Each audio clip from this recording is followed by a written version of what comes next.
Hello everyone. तो हम कर रहे थे CSIR नेट मैथमेटिकल साइंस जून 2024 का पेपर सॉल्व। तो 6 क्वेश्चन हमने कर दिए हैं। क्वेश्चन नंबर 7 क्या है? The son was born when his mother was 28 year old। जब बच्चा पैदा हुआ तो उसकी माता की एज कितनी थी? 28 ईयर ओल्ड थी, वो 28 साल की थी। The father is older to the mother by 4 year. जो उसके पिता हैं वो उसकी माता से 4 साल बड़े हैं। ठीक है। If the current age of father and mother are in the ratio of 9:8।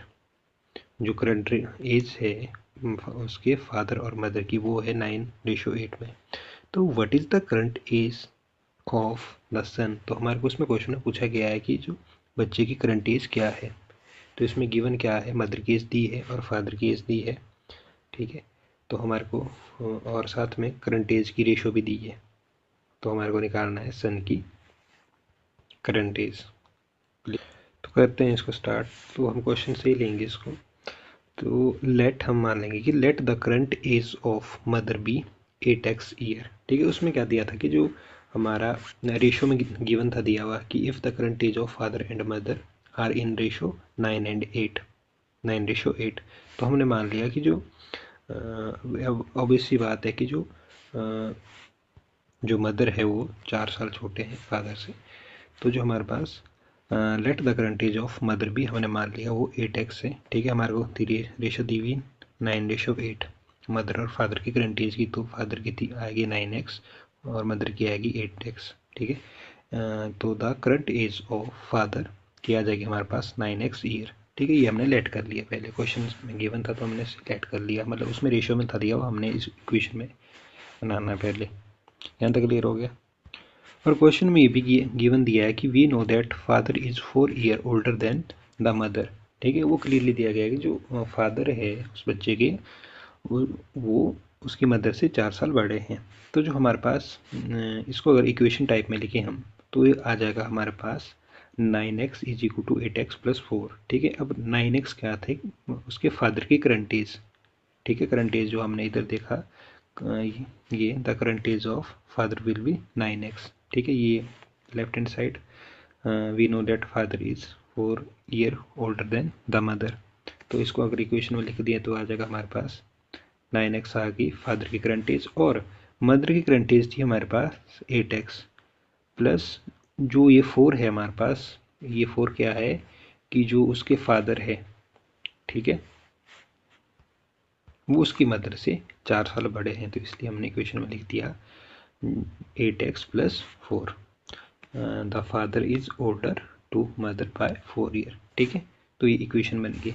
तो अब इसको अगर हम सॉल्व करेंगे तो 9x को एज इट इज़ रहने दो इधर और 8x को लेफ्ट हैंड साइड लेके आओ। तो 9x माइनस 8x हो जाएगा आपके पास x, और राइट हैंड साइड x 4 आ गया। ठीक है। एज इट इज़ तो x की वैल्यू निकल जाएगी हमारी 4 यहाँ से। ठीक है। तो यहाँ से हम अब फाइंड कर सकते हैं करंट एज किसकी? मदर और उसके फादर की। तो यहाँ से हमारे पास मदर की करंट एज आ जाएगी। तो मदर की करंट एज थी हमारे पास 8x। अब x की वैल्यू हमने फाइंड कर दी तो 8 × 4 हो गया 32। x की जगह 4 पुट कर देंगे। तो जो इस टाइम करंट की अगर बात करें तो हमारा जो उसकी मदर की एज है वो है 32 ईयर। एंड जो फादर है, फादर की करंट एज आ जाएगी इक्वेशन में अगर वैल्यू पुट करेंगे तो थी हमारा, हमने लेट किया था कि जो फादर की करंट एज है वो 9x। तो x की वैल्यू हमने फाइंड कर ली तो 9 × 4 हो गया 36 ईयर। तो करंट में मदर की एज है, उसकी मदर की एज है 32 और उसके फादर की एज है 36। ठीक है। द सन वॉज बोर्न, ये गिवन है क्वेश्चन में। The son was born when mother was 28 year old, ये तो क्वेश्चन में गिवन है। तो इट मीन्स क्या हुआ कि जो mother is currently 32 year old. तो करंट में जो उसकी मदर है वो 32 साल की है। तो यहाँ से क्लियरली बोल सकते हैं कि जो इस टाइम जो बच्चा है उसकी करंट एज 4 ईयर है। The son is currently 4 year old. Clear? तो ये सिंपल सा क्वेश्चन था। लोअर क्लासेस में इस टाइप के क्वेश्चन पूछे जाते हैं। तो जनरल एप्टीट्यूड पार्ट है तो इस टाइप के क्वेश्चन इसमें पूछे जाएंगे। तो अगर आगे भी इस टाइप का क्वेश्चन आता है तो आप इस तरीके से उसको कर सकते हो। राइट।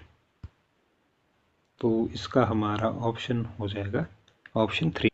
तो ऑप्शन 3 इसका राइट आंसर हो जाएगा। ये क्लियर हो गया। तो नेक्स्ट क्वेश्चन करते हैं। तो नेक्स्ट क्वेश्चन है question number 8। By selling 2 items at a same price a person gain 20% on one item, मतलब वो गेन कर रहा है 20% एक आइटम पर एंड लॉस कर रहा है वो 20% ऑन द अदर। ठीक है। तो देन ओवरऑल उसका क्या हुआ?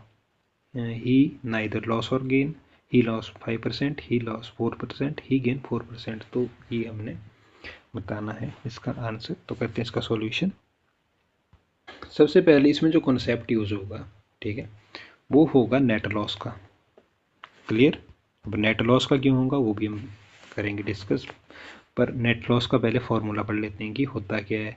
तो नेट लॉस का जो फॉर्मूला होता है वो होता है common gain and loss percentage divide by 10 और ब्रैकेट, ठीक है, क्लोज का होल स्क्वायर परसेंटेज। ठीक है, ये होता है नेट लॉस का फॉर्मूला। तो ये कॉन्सेप्ट इसमें हमारा यूज होगा, मतलब ये फॉर्मूला इसमें यूज होगा। क्यों होगा उसको भी डिस्कस करते हैं। क्योंकि if a person, for example if a person gain x%, क्या कर रहा है, एक पर्सन गेन कर रहा है x% ऑन वन आइटम, मतलब एक आइटम पर वो x% गेन कर रहा है and losses x% on another item, मतलब दूसरी आइटम पे वो लॉस हो रहा है उसको x% का, एक पे उसको गेन हो रहा है x% का और जो दूसरी आइटम है उसको उस पर लॉस हो रहा है। The net result will be always loss, तो जो हमारा रिजल्ट आएगा वो भी लॉस में ही होगा। क्लियर। तो जो नेट लॉस का फॉर्मूला मैंने जो कॉन्सेप्ट बताया था वही है common gain and loss percentage divide by 100 का स्क्वायर, सॉरी 10 और ब्रैकेट का होल स्क्वायर परसेंटेज। तो यहाँ पर क्या है कि हेट था कॉमन, कॉमन मतलब कि जो लॉस और गेन का जो परसेंटेज है वो है 20। क्वेश्चन में गिवन दिया गया है कि जो हम एक पर्सन है वो गेन कर रहा है 20% on one item and loses 20% on other, यही हुआ। तो सो द हमारे पास जो नेट लॉस है, ठीक है, वो नेट लॉस क्या आ जाएगा आपके पास। अब वो गेन और लॉस कितना कर रहा है 20%, तो 20 का आ जाएगा हमारे पास 20 फॉर्मूले के अकॉर्डिंग, ठीक है, और 10 आ जाएगा हमारे पास 10 एज इट इज़ और स्क्वायर का स्क्वायर। तो ये बन जाएगा हमारे पास, इसको ब्रैकेट ओपन कर देंगे, इसको अगर आप सॉल्व करोगे तो ये आ जाएगा हमारे पास 2 का स्क्वायर। इसका मतलब यही हुआ हमारा कि ब्रैकेट जो न्यूमिनेटर है 20 का स्क्वायर और डिनोमिनेटर का मतलब हुआ 10 का स्क्वायर। तो 20 का स्क्वायर होता है 400, 10 का स्क्वायर होता है हमारे पास 100। ठीक है, तो 400 ओवर 100 आ जाएगा हमारे पास कितना, 4। ठीक है, यानी 2 की पावर 2। ठीक है, तो आप किसी भी तरीके से सॉल्व कर सकते हो। तो हमारे पास ये परसेंटेज में था, ठीक है, फॉर्मूला हमारा जो देखा है आपने ये परसेंटेज में था, तो हमारा रिजल्ट भी किस में आएगा, परसेंटेज में। तो हमारे पास आ जाएगा 4%, 2 की पावर 2 होता है 4। ठीक है, तो इसलिए हमने जो ये फॉर्मूला जो इसमें कॉन्सेप्ट जो है वो हुआ नेट लॉस का। ठीक है, क्लियर। तो इस टाइप का अगर आपको क्वेश्चन आता है तो आपने कर सकते हो ऐसे। कहने का मतलब ये कि अगर किसी आदमी को, पर्सन को एक गेन हो रहा है मान लो 20% और अनदर एक आइटम पे उसको 20% का प्रॉफिट हो रहा है और सेकंड में उसको लॉस हो रहा है, तो वो लॉस में ही जाएगा। ठीक है, जैसे ये हमने क्वेश्चन किया। तो आंसर हो गया इसका 4%। तो राइट आंसर है ऑप्शन 3, ही लूजेज 4%।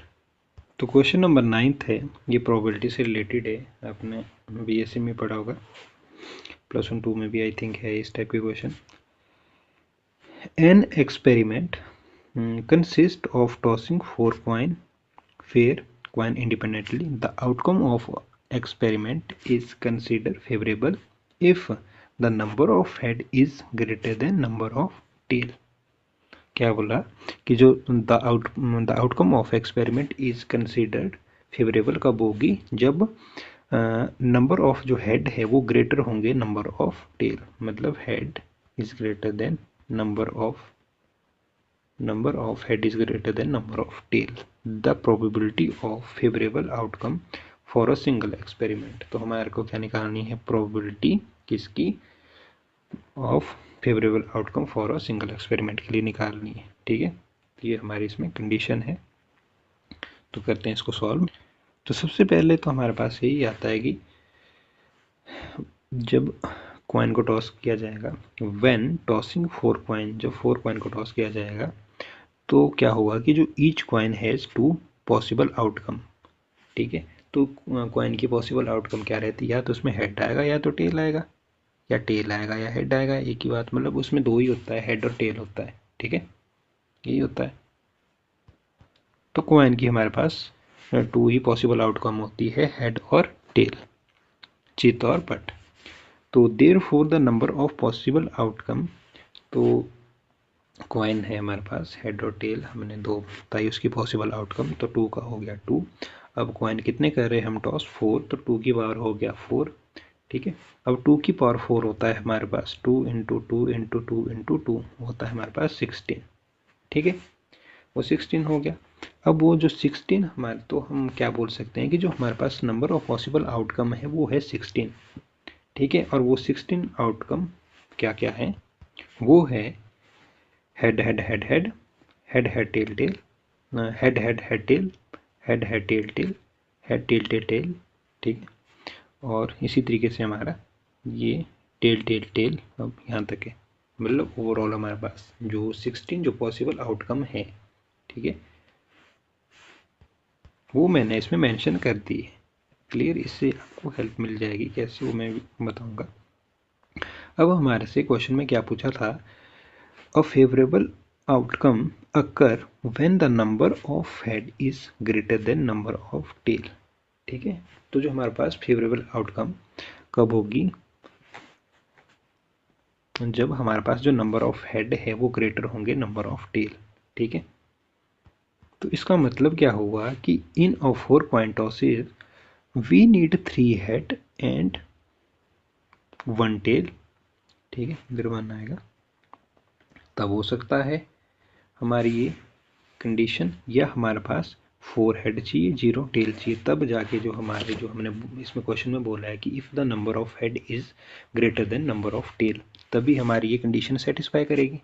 ठीक है, यही तभी कर सकती है ना जब हमारे पास 3 हेड होंगे और 1 टेल होगा, मतलब 3 इज ग्रेटर देन 1, मतलब number of head is greater than number of tail. या तब हो सकता है जब हमारे पास 4 हेड और 0 टेल हो, मतलब कि 4 इज ग्रेटर देन 0। तो यहाँ पर जो 4 है वो नंबर ऑफ हेड है और 0 है वो नंबर ऑफ टेल है, तो इट मीन्स कि जो number of head is greater than number of tail. ठीक है, तो ये हमारे को क्वेश्चन में गिवन है, मतलब पूछा गया है। तो ये तब ये इस कंडीशन को सेटिस्फाई करेगा जब हमारे पास इस टाइप की कंडीशन बनेगी। ठीक है, तो इस टाइप की कंडीशन हमारे पास कब बन सकती है, मतलब हमारे पास कितने फेवरेबल आउटकम होगी। तो यहाँ पर जो पॉसिबल आउटकम है वो है 16। ठीक है, तो हमारे को इसमें देखना है कि ऐसी वो किस इस कंडीशन को सेटिस्फाई कर रही है नहीं कर रही है। कंडीशन क्या है हमारे में कि number of head is greater than number of tail. तो हमने जैसे इधर बात की कि हमारे पास 3 हेड और 0 टेल होना चाहिए, 3 हेड और 1 टेल, सॉरी इधर 1 है, 3 हेड और 1 टेल कब आएगा हमारे पास, एक तो हमारा इधर आ रहा है 3 हेड और 1 टेल, इधर 3 हेड और 1 टेल, 3 हेड 1 टेल, 3 हेड और 1 टेल, तो मतलब 4 तो यही हो गए। ठीक है, और एक आ रहा है हमारे पास 4 हेड एंड 0 टेल, तो वो आ रहा है हमारे पास ये। ठीक है, 4 हेड और यहाँ पर हमारे पास 0 टेल प्रेजेंट है, तो मतलब ये जो हमारे पास 5 जो आउटकम है इसमें से 6 आउट ऑफ 16 आउटकम में से वो इस कंडीशन को सेटिस्फाई कर रही है कि जो हमारे यहाँ पर जो नंबर ऑफ हेड है, ठीक है, वो ग्रेटर किससे है, नंबर ऑफ टेल से। यहाँ पर अगर आप फर्स्ट देखो तो यहाँ पर हमारे पास नंबर ऑफ हेड है 4, नंबर ऑफ टेल है 0 से। इसको देखो, ये 2 3 4 जितने भी ये कंडीशन क्या बोल रही है कि हमारा इधर नंबर ऑफ हेड कितने हैं, 3 है, और नंबर ऑफ टेल 1 है, तो number of head is greater than number of tail. ठीक, तो यहाँ हमारे पास कितनी आ गई है, टोटल 5 आ गए हैं। तो ये आपने लिख लेने हैं इसमें, तो मैंने लिख दिया है 5 फेवरेबल आउटकम।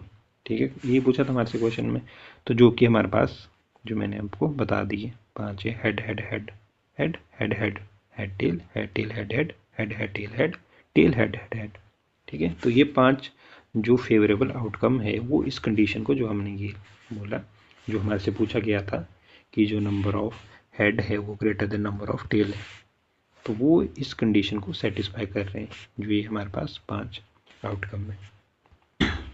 तो हम लिख सकते हैं एंड में रिजल्ट कि बी फेवरेबल, या इसमें आप लिख सकते हो the probability of a favourable outcome for a experiment, उसको लिख सकते हैं आप शॉर्ट में पी फेवरेबल। तो आ जाएगा आपके पास 5/16। 5 तो ये हो गया हमारे पास, जो हमारे पास से फेवरेबल आउटकम आई थी 5, और हमारे पास टोटल आउटकम, पॉसिबल आउटकम कितनी थी 16। ठीक है, तो यहाँ से हमारे पास ये रिजल्ट आ गया। तो इस टाइप के क्वेश्चन आपने बीएससी में भी किए होंगे और +1 +2 में भी किए होंगे, +1 2 में किए होंगे। ओके, तो यहाँ पर जो हमारा आंसर होगा वो क्या है, ऑप्शन 3 5/16। तो आज के लिए इतना ही, बाकी करेंगे हम नेक्स्ट वीडियो में।